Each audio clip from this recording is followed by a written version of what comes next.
हल्दी घाटी का युद्ध भाग 3। ग्वालियर के राजा और राजकुमारों ने बचाया था महाराणा प्रताप का सम्मान। आगरा। अगर ग्वालियर के महाराजा मान सिंह तोमर के पोते राजा राम शाह तोमर के तीनों बेटे साथ बलिदान न देते तो महाराणा प्रताप हल्दी घाटी युद्ध का पहले ही दिन हार जाते। राजा राम सिंह ने युद्ध में पकड़ बनाए रखी और मुगलों में दहशत फैला दी। इनके बलिदान से बची हल्दी घाटी महाराणा प्रताप की सम्मान। अकबर और महाराणा प्रताप की सेनाएं हल्दी घाटी के मैदान में आमने सामने आई तो भारी पड़ रही मुगल सेना में महाराणा प्रताप की लाश ग्वालियर के वीरों ने ही बचाई थी। अकबर की रणनीति थी कि लड़ते लड़ते प्रताप के दोस्तों को उनकी सेना से दक्षिण में दूर ले जाएं। यहाँ पर अकबर और उनके सेनापति अजमेर के राजा मान सिंह प्रताप को घेरे लेंगे। तब तक राणा की शेष बची सेना को परास्त कर दिया जाएगा। उनकी रणनीति ये यहाँ तक तो साफ सफल रही कि महाराणा प्रताप को घेर लिया गया, लेकिन वो अपने घोड़े चेतक का ऐतिहासिक बलिदान भी वजह से उस घोड़े को तोड़कर सुरक्षित निकल आए थे। युद्ध के प्रत्यक्षित मुल्ला बंदूक ने लिखा है कि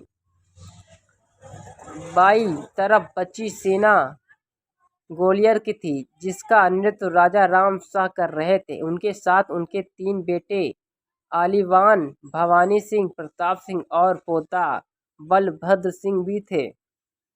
इस मोर्चे पर मुगल सेना के पैर उखड़ने ही वाले थे कि अकबर की सेना के सरदार मेहतर खान ने ये अफवाह फैला दी कि राजा राम शाह और उनके बेटे तीनों मारे गए।